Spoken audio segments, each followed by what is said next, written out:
एक द्वारपाल की सेवा एक व्यक्ति को मिली, बहुत ध्यान से सुनना। तो उसका नियम क्या था कि रात्रि शयन जब मंदिर हो जाता था, मंदिर बंद हो गए, उसके बाद वो आता था। शिफ्ट चेंज होती थी, सुबह से जो द्वारपाल था वो चला जाता था, रात का द्वारपाल रहता था और वो रात भर जगता था। सुबह मंगला होती थी जब ठाकुर जी की, तो मंगला दर्शन करके फिर वो अपने घर जाता था। तो मंगला में राग गाया जाता बिहाग, नहीं, मंगला में राग गाया जाता भैरवी। थोड़ा सा सुना, एक लाइन सुनाते हैं ठाकुर जी कैसे उठाया जाता भैरव राग में। मोहन जागिए बलि जई है, लाला जागिए बलि जई, तेरे कारण श्याम सुंदर मैं नई मुरलिया लई, मोहन जागिए बल जई है, लाला जागिए बल जई। अब रोज यही पद सुनता था वो। सुबह अपने घर जाने से पहले ठाकुर जी का दर्शन करता, मोहन जागिए बल जई हैं, लाला जागिए बल जई हैं। दिन में जाके भोजन करके सो जाता था और रात में जब वो ड्यूटी पे आता था तब तक ठाकुर जी का शयन हो चुका होता था। तो रात भर मंदिर की पहरेदारी करता था और वो रात भर यही गाता था, मोहन जागिए बल जई हैं। और हमारे ब्रज का नियम है, अगर आपने रात में भैरव गा दिया तो आपकी सेवा टूट जाएगी, क्योंकि ठाकुर जी उठ जाएंगे, फिर आपको मंगला करनी पड़ेगी ठाकुर जी की। ठाकुर जी की नींद कितनी कच्ची, कोई भैरव रात में गा दे गलती से अगर, तो ठाकुर जी उठ ही जाते हैं। और रात भर मंदिर की पहरेदारी करता, मंदिर के सब लोग तो सो गए जाके, और रात भर गाता, तेरे कारण श्याम सुंदर। और वो तो भाव से गाता था,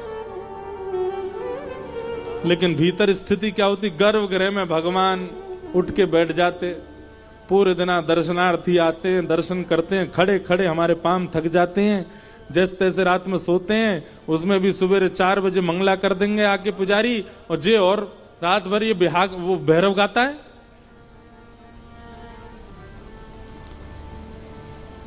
ठाकुर जी खूब कोशिश करें, कान बंद करें, इधर उधर सिर करें, लेकिन ठाकुर जी का स्वरूप ऐसा बन चुका है कि भैरव कोई छेड़ दे तो उठ जाते हैं।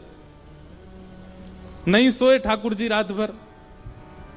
इतने में 4 बज गए, मंदिर के घंटे घड़ियाल बजे, मंगला आरती। सोई ठाकुर जी जाके अपने स्थान पर खड़े हो गए, अब मंगला होगी। कपाट खुले, जय हो श्रीनाथ प्यारे की जय, गोवर्धन नाथ की जय, गिरिराज धरण की जय। गोसाई जी ने आरती वगैरह तैयार करी, ठाकुर जी की आरती करने लगे। ठाकुर जी बेचारे रात भर के नहीं सोए, आंखें लाल पड़ गई हैं ठाकुर जी की। एक दिन हो गया, ठाकुर जी बोले कल बहुत सोऊंगा मैं, आज की और कल की दोनों की निद्रा कल पूरी करूंगा। रात में बेचारे गहरी निद्रा में, जैसे ही ठाकुर जी सोवे गए, शयन आरती हो गई, ठाकुर जी सो गए, सारे मंदिर के लोग चले गए, और रात में आया ड्यूटी पे, उसने फिर से मोहन जागिए। और वो तो जिसको गाने की लत होती है ना, वो कुछ ना कुछ गुनगुनाता ही रहता है। ठाकुर जी बोले कहां करूं, या कोई आने तो आकर के मेरी सबरी निद्रा भंग कर दी है। 1 दिन 2 दिन 3 दिन हो गए, ठाकुर जी नहीं सोए।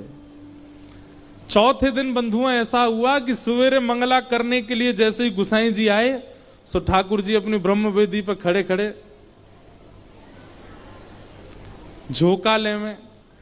गुसाई जी ने तुरंत पर्दा किया, पर्दा करके, जय जय आप सोए नहीं, नेत्र आपके लाल पड़े हैं, और ये इतनी निद्रा क्यों आ रही? ठाकुर जी बोले जल्दी गोद करो, मुझको नींद आ रही है। और ठाकुर जी गोसाई जी की गोद में ही सो गए। गोसाई जी ने ठाकुर जी की पूरी सेज देखी, कोई ऐसा तो नहीं कि भैया चद्दर में कछु घुस गए हो, ठाकुर जी को कुछ चुभ रहे हो, सब देखा, लेकिन कोई भी ऐसी बात नहीं। आज श्रृंगार आरती 4 घंटा विलंब से हुई ठाकुर जी। ठाकुर जी सो गए। जब ठाकुर जी उठे, श्रृंगार कियो, गोसाई जी बोले जय जय आप सोए क्यों नहीं, कोई पीड़ा आपको? ठाकुर जी बोले तुमने नयो द्वारपाल रखो है, रात भर भैरव गावे, ये सुबह मंगला में भैरव सुन के जावे, फिर रात में आवे, रात भर भैरव सुनावे, मेरी नींद टूट जाए। गोसाई जी को क्रोध आया और गोसाई जी ने उस द्वारपाल को सेवा से हटा दिया। 3-4 दिन निकल गए। अब 3-4 दिन बाद ठाकुर जी की जैसी सुबह सुबह मंगला आरती होने लगी, तो मंगला आरती में फिर देखे ठाकुर जी आज फिर झोंका ले रहे हैं। गोसाई जी बोले जय जय, अब तो मैंने वो सेवाते हटा दियो, अब तो रात भर आपको राग नहीं सुनाई देते होंगे, अब क्यों नींद आ रही है आपको? ठाकुर जी बोले अब राग बदल गए, अब हमको भैरव सुन के नींद आती है। अब रात में भैरव सुन सुन करके हमारी आदत होगी, जब तक भैरव नहीं सुनाओगे। अब मंगला में सब भैरव गा रहे हैं, ठाकुर जी को उठाती सब भैरव सुना रहे हैं, अब भैरव गा रहे हैं तो हमको नींद आ रही है, क्योंकि अब उसकी वजह से हमारी आदत हो गई है भैरव सुन के सोने की। और भैया तुमने वाकु सेवा से गलत निकालो, वाकु बुलाओ, वाकु स्वर बहुत अच्छा लगे, अब तो वाके काजे मैं भैरव भी सुनूंगा रात में। इतना ठाकुर जी प्रेम करते हैं गायन से। अपनी निद्रा और अपनी सुसुप्ति, अपनी जागृति, अपना भोग सब परिवर्तित कर देते हैं ठाकुर जी किसी के स्वर पर। एक बात लिख लीजिएगा, हमारे ब्रज में नियम है कि ठाकुर जी गा के उठते हैं, गा के सोते हैं, गा के खाते हैं, बिना गाए कुछ नहीं होता। ब्रज की सेवा में 3 भाव प्रधान है, राग, भोग और श्रृंगार। ठाकुर जी को सबसे पहले राग सुनाना पड़ता है, दूसरा भोग पवाना पड़ता है, तीसरा श्रृंगार। ये 3 से लाड़ लड़ाते हैं हमारे ब्रज में। तो हमारे यहां पर ठाकुर जी को सुबह उठाएंगे तो गा करके, सुबह का राग है भैरव, ठाकुर जी को भैरव गा के सुनाया जाता है, भैरवी सुनाया जाता है, तो ही ठाकुर जी उठते हैं। अब जिनको संगीत पता है वो सुन लो, जिनको नहीं पता वो ऐसे सुन लो। तो भैरव और भैरवी राग ये ठाकुर जी को उठाने के लिए गाए जाते हैं। फिर श्रृंगार जब होता है ठाकुर जी का, तब भी ठाकुर जी के लिए गाया जाता है।